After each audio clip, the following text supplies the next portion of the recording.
नमस्कार। मेरे YouTube channel देश प्रदेश में एक अंतराल के बाद फिर से आपका स्वागत। आज का विषय है ब्रिटेन और फ्रांस के चुनाव परिणामों का भारत के लिए महत्व। हाल में ब्रिटेन और फ्रांस में भी चुनाव संपन्न हो चुके हैं। अपने देश भारत में तो मई में चुनाव हुए और उस चुनाव के आधार पर नई सरकार का गठन हो चुका नियमानुसार और एनडीए अब फिर से सत्ता में है। तीसरी बार भारत में मोदी जी प्रधानमंत्री हो चुके हैं। ब्रिटेन में जो चुनाव संपन्न हुआ उसके परिणाम को अगर बहुत संक्षेप में हम जानना चाहें, उसका विश्लेषण करें, तो वह चुनाव परिणाम कुछ मायनों में बिल्कुल ही अलग दिखता है। लेबर पार्टी की ऐतिहासिक जीत हुई, कंजरवेटिव पार्टी की बुरी तरह पराजय हुई। लेबर पार्टी के नेता स्टारमर अब ब्रिटेन के प्रधानमंत्री हैं। लेबर पार्टी ने जिन मुद्दों पर देश के तत्कालीन सरकार का, कंजर्वेटिव पार्टी के सरकार का, ऋषि सुनक जी की सरकार का विरोध किया था, उसमें बड़ा मुद्दा था महंगाई का, बेरोजगारी का, स्वास्थ्य सेवाओं के बुरे हाल का।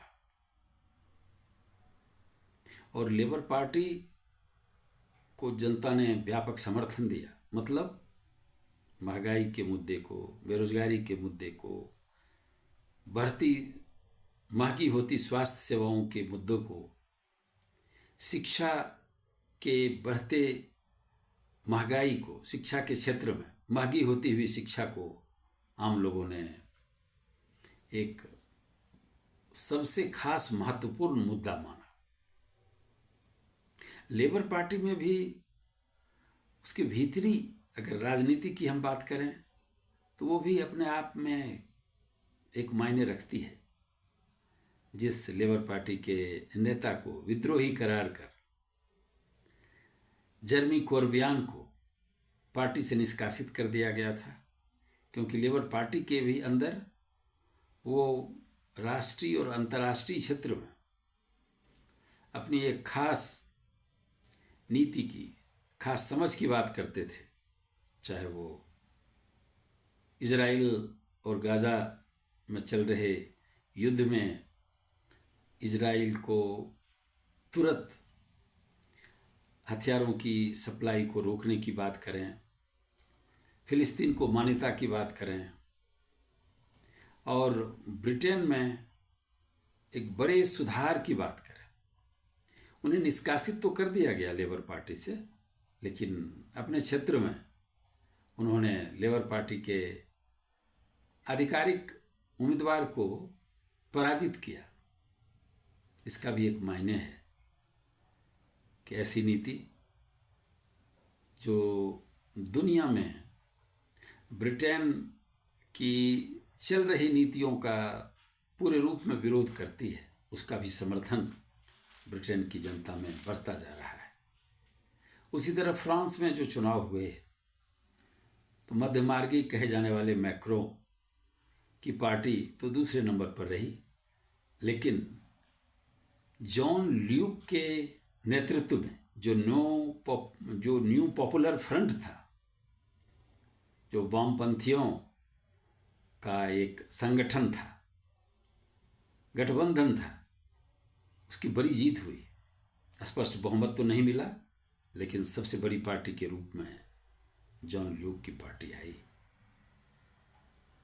यह अपने आप में महत्वपूर्ण है, क्योंकि फ्रांस में भी यही लड़ाई थी, यही मुद्दा था विरोध का, महंगाई, बेरोजगारी और अंतर्राष्ट्रीय तौर पर जो मैक्रो की नीतियां हैं उसका विरोध। वहाँ भी ये सवाल था कि इजराइल को हथियारों की आपूर्ति तुरंत रोकी जाए, फिलिस्तीन को मान्यता दी जाए। और इस नीति के जो समर्थक थे, जनता ने उसके पक्ष में समर्थन दिया, ऐसा कहा ही जाना चाहिए। अब सवाल है कि भारत में इन चुनाव परिणामों का क्या महत्व है। बिल्कुल महत्व है, क्योंकि भारत में अभी जो हाल में चुनाव हुए उसमें यह तो निष्कर्ष निकाला ही जा सकता है कि जनता ने धर्म की राजनीति को बिल्कुल ही निगेट किया, उसका विरोध किया। जनता ने जो मुद्दे विरोधी पार्टी ने उठाए उसकी ओर देखा। भले ही एनडीए की सरकार हो गई, लेकिन भारतीय जनता पार्टी की बड़ी हार हुई। खास करके उत्तर प्रदेश को अगर हम देखें तो अपने आप में ये बात कुछ नई बात समझने को बाध्य करती है। अब ब्रिटेन और फ्रांस के चुनाव इस सवाल को मजबूती प्रदान करते हैं कि जो बुनियादी समस्याएं हैं, महंगाई, बेरोजगारी, देश के पुनर्निर्माण का, वो जनता के लिए मायने रखती हैं। सिर्फ भावनात्मक सवाल, धर्म के सवाल, अंध राष्ट्रवाद की बात जनता अब नहीं पसंद करती, जनता उसको तरजीह नहीं दे रही है।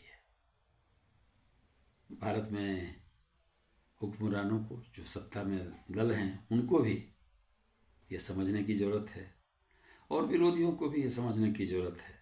अगर सवालों को, जनता से जुड़े हुए सवालों को, बुनियादी सवालों को मजबूती से एक साथ उठाया जाए तो निश्चित ही सरकार पर